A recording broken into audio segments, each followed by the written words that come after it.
По заяве прокуратуры Расонского района видеоролик под назвой «Молитва за Беларусь» с Вячеславом Барком 17.07.2021 года и размещены на YouTube, признаны экстремистским материалом. Сябры прывітання, з вами я, ксёндз Вячеслав Барок. Як заўсёды мы разважаем пра хрысціянства ў сучасным свеце. І адразу на пачатак даючы каментар гэтай навіне, якая сёння з'явілася ў сродках масавай інфармацыі, я хачу заявіць публічна: я не з'яўляюся экстрэмістам. Зрэшты, мой YouTube-канал быў правераны дзяржаўнай экспертызай Рэспублікі Беларусь і маю заключэнне па не аднаму відэароліку, дзе прызнаецца, што экстрэмісцкага зместу на маім YouTube-канале няма. Так а што ж гэта за навіна? Калі я сам яе сёння пачуў, сам быў таксама здзіўлены, сябры. Я доўга не мог зразумець, пра якое відэа увогуле ідзе гаворка ў расонскай прокуратуры, што на гэты раз ім не спадабалася. А пасля, калі ўжо разабраўся ў гэтай сітуацыі, стала нават крыху крыўдна, што тым разам расонская прокуратура вырашыла рэкламаваць не мой канал YouTube «Ксёндз Барок», але канал іншых людзей.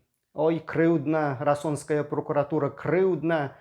Усё ж такі свае людзі, маглі б вы яшчэ больш пастарацца прапіярыць гэты YouTube-канал. Але што ж, ёсць як ёсць. Ведаеце, а калі сур'ёзна, я насамрэч не разумею, пра што ідзе гаворка, калі расонская прокуратура робіць такія заяўленні. Наогул, я не з'яўляюся аўтарам гэтага відэа. І гэта відэа не размешчана на маім канале. Гэта відэа адлюстроўвала падзеі, якія адбываліся ў Варшаве 17 ліпеня у гэтым годзе. І сапраўды ў гэтым відэа, которое я нават не глядзеў да гэтага часу, я, паглядзеўшы урыўкамі, бачыў, што сапраўды я там у кадр патрапіў, бо там здымалася малітва за Беларусь, якая ладзілася ў той дзень у Варшаве беларусамі. Гэта была санкцыянаваная акцыя гарадскімі ўладамі Варшавы, дзе вернікі розных канфесій сабраліся разам памаліцца. Быў я, таксама сказаў пару слоў, прапаведаваў, заклікаў да навяртання, пакаяння, заклікаў усіх вярнуцца ў Беларусь, заклікаў да таго, каб мы не чынілі помсты, каб не было гэтага жадання чыніць помсты, але толькі каб у нас было жаданне чыніць правасуддзе. І заклікаў да таго, каб такую магчымасць прадаставіць кожнаму, каб кожны перад законам мог адказаць, ці гэта кепска. Відавочна, для кагосьці гэта прагучала як пагроза, бо сапраўды, як тыя, каму не да закону, будуць адказваць перад законам. Гэта ж найгоршая пагроза, якая можа быць. І, напэўна, так успрынялі. Але ж, таксама гэтае відэа да таго, як не ўзялося рэкламаваць расонская прокуратура, яно сапраўды, як казаў аўтар відэа, не мела шмат праглядаў. Гэта вось зараз, на дадзеную хвіліну, там больш за 1500 праглядаў, але да гэтага моманту і столькі не было праглядаў. А таму я кажу таксама, што крыўдна, калі вы рэкламуеце прокуроры, вось відэа не маё. Вы ўжо, калі ласка, калі хацелася вам узгадаць маё імя, Вячеслав Барок, так ужо тады давайце спасылкі на мае відэа. Быў бы вам за гэта удзячны. І што тут яшчэ дадаць? Чаму прокуратура вырашыла зрабіць гэта відэа экстрэмісцкім? Магчыма, хочуць забараніць людзям маліцца.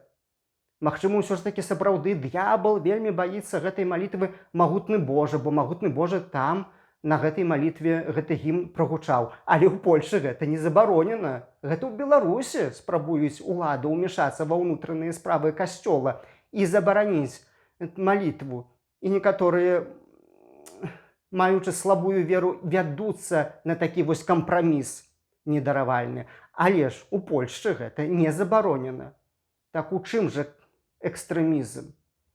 Ну, можа, так падкажу, так можа ўвогуле прасцей, каб не даследаваць ролікі з майго YouTube-канала месяцамі, бо хіба што паўгода даследавання ішло, следчы камітэт разбіраўся, ці ёсць там экстрэмісцкі змест, ці няма на гэтым канале. Так можа ўвогуле прасцей прызнаць уласныя імёны, Ксёндз Барок, Вячеслаў Барок, як экстрэмісцкія.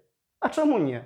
А калі вось гэтае імя Ксёндз Барок, Вячеслаў Барок гучыць у спалучэнні з малітвай і Беларусь, прызнаць гэта як заклік да экстрэмізму. І вось і справа завершана. А што вам гэта каштуе? Вы ж гэта можаце. Вы ж і не такія злачынствы робіце, шаноўныя пракуроры. Ну, як ёсць. Так што ж рабіць, як на гэта рэагаваць? Вам, сябры, ніяк на гэта рэагаваць не патрэбна. А вам, пракуроры, я раю ўсё ж такі не парушаць заканадаўства Рэспублікі Беларусь. Я веру, што гэта цяжка, як вы ўвесь час паўтараеце, цяжка працуючы сёння ў Беларусі, не парушаць. Я веру вам. Ну так кідайце працу.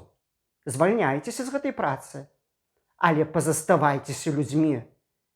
Бо раней ці пазней гэта, што дзеецца ў Беларусі, таксама завершыцца па-іншаму немагчыма. Ведаеце, патоп за часоў Ноя трываў вельмі доўга, і здавалася, гэтая цемра не закончыцца. Ну, але прыйшоў час, і закончыўся патоп, і Ной выйшаў на зямлю. Усё мяняецца, памяняецца і гэта ўлада, памяняецца гэты рэжым. Не можа быць інакш. Вось такое заключэнне можна сказаць. Ну, а агулам усім нам хацелася прыгадаць бы яшчэ словы Святога Пісання, бо ў дадзенай сітуацыі мне акурат нагадваюцца словы прарока Ісаі з раздзела 5, верш 20. Калі прарок Ісая кажа: «Гора таму, хто святло назаве цемрай». Гора таму, хто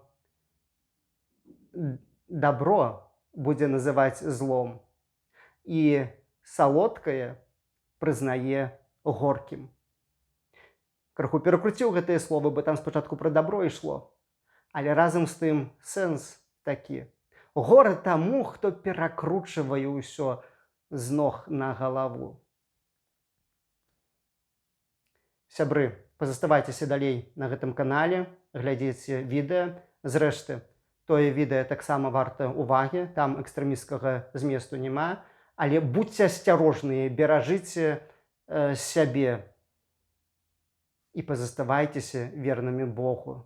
Бо неважна, з кім маліцца, ці з ксяндзом Барком, ці без ксяндза Барка, але важна сёння ў Беларусі маліцца. Бо пасля таго, як хтосьці сказаў, што не да законаў, сапраўды у нашай дзяржаве д'ябал пачуваецца вельмі свабодна. І толькі малітвай мы можам гэтую сістэму падмана, хлусні памяняць. З намі праўда і Бог. Жыве Беларусь! З Богом! Подписывайтесь на канал.